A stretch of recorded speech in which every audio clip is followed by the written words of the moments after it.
But first, we go to Matt Finn. He's been on the ground in Minneapolis all week long and continuing his coverage today. Let's bring in Matt Finn. Hi, Kaylee. There's a facility here that ICE is using as its headquarters, and protesters and agitators have been targeting agents there, launching fireworks at them, protesting as well. Well, yesterday, the Deputy United States Attorney General Todd Blanche went inside of that facility. He gave a pep talk to immigration agents. I talked to Mr. Blanche, and I asked him about Governor Walz and Mayor Frey encouraging people here to find opportunities to resist ICE. When the governor or the mayor threaten our officers, when the mayor suggests that he's encouraging citizens to call 911 when they see ICE officers, that is very close to a federal crime. And sources tell Fox federal prosecutors are investigating both Governor Walz and Mayor Frey for allegedly impeding law enforcement efforts here. Mayor Frey says the probe is meant to intimidate him. Governor Walz says Trump is weaponizing the justice system and it's an authoritarian tactic, adding, quote, the only person not being investigated for the shooting of Renee Good is the federal agent who shot her. Now, clashes between agitators and law enforcement have been going strong, and now a federal judge appointed by Biden ruled that officers cannot use tear gas on protesters who are peacefully demonstrating. DHS Secretary Tricia McLaughlin says law enforcement are being attacked and using the minimum amount of necessary force to remain safe. Now, Deputy Attorney General Blanche told a room full of immigration agents and officials that President Trump is proud of their work. He will back them up and that they do not have to do their jobs in fear. There's this narrative on social media that they're going to get in trouble, that locals are going to go after them. That is bull.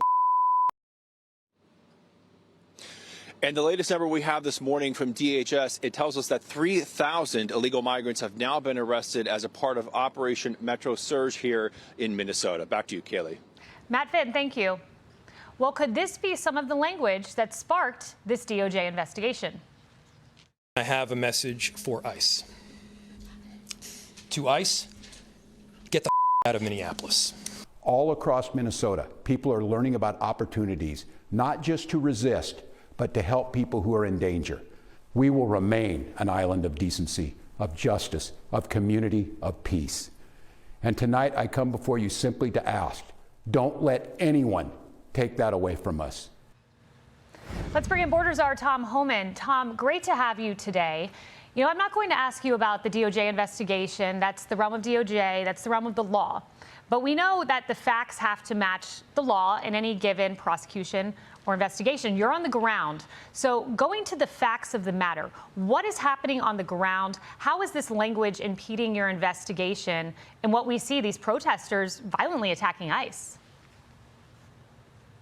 Well, look, you know, people can certainly protest. They have that constitutional right. But rhetoric from the mayor and the governor emboldens that small percentage who go beyond protesting to criminal activity. They feel empowered to interfere, impede with ICE officers, put their hands on ICE officers, throw weapons, throw stones and frozen water bottles at ICE officers. I begged the politicians to stop with hateful rhetoric. I started way back in March, saying if the hateful rhetoric doesn't decrease, there's going to be bloodshed, because there is that percentage of crazy people that just need to be empowered and feel, okay, well, if a mayor or a governor or a member of Congress, compares ICE to racists and the secret police and murderers, which is the most recent attack on an ICE officer, they're going to feel emboldened to take illegal action. That's what's happening right there on the ground. You know, my successor at the White House podium, Jen Psaki, name-checked you specifically, and she wants to hold you accountable. Listen to this, Tom Homan.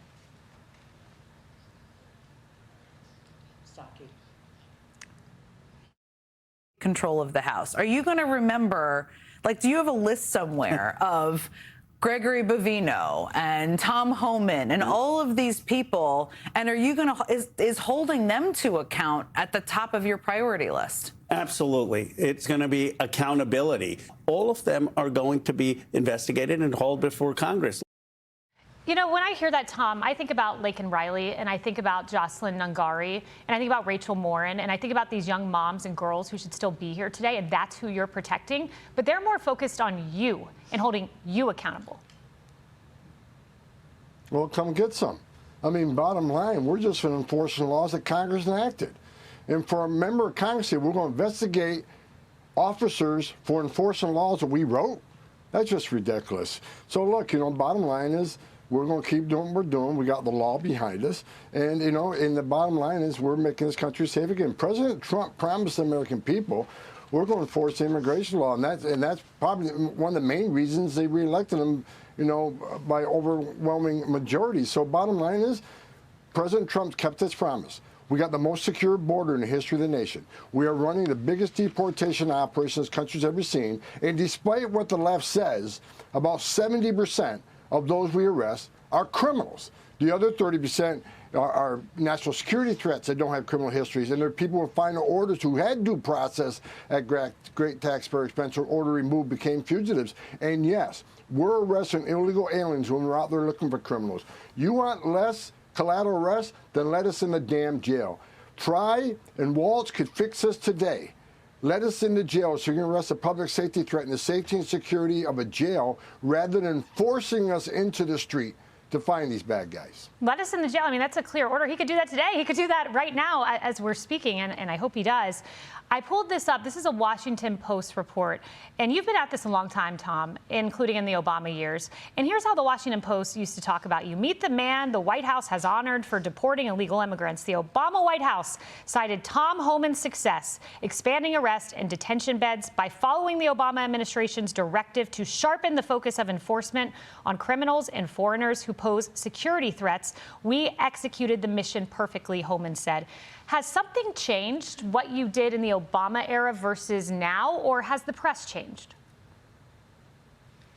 The press has changed, and we got President Trump, who I think is one of the greatest presidents of my lifetime, and they hate Trump.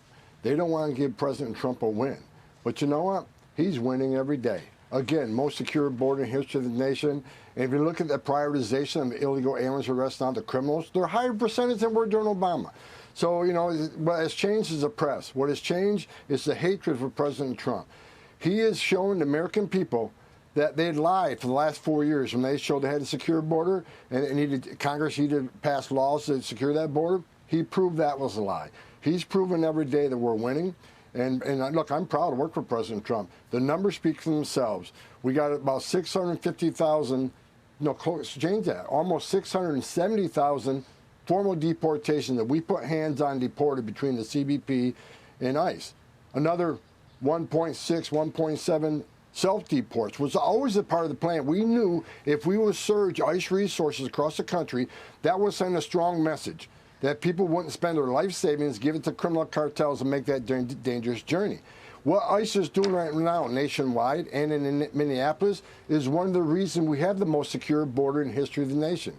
President Trump, no one can match his success on the border and interior enforcement and national security. His success is unprecedented. No doubt. And final question, I just have a few moments, but in the New York Times interview President Trump did, he said, I would love to see comprehensive immigration. I'd love to see a plan that really worked for everyone. The reporter said, including a path to citizenship for those undocumented here. He said, possibly. Are these discussions underway, and would comprehensive immigration reform help you? I'm not going to get ahead of the president on that, but I've had numerous discussions with the president. There's a lot of things on the table. The president wants to do the right thing. I'll just leave it at that for now. Thank you so much, Tom Homan. Continue your work. And Jacob Frey, you heard it. Let them into the jails. I'm Steve Doocy. I'm Brian Kilmeade. And I'm Ainsley Earhart. And click here to subscribe to the Fox News YouTube page to catch our hottest interviews and most compelling analysis.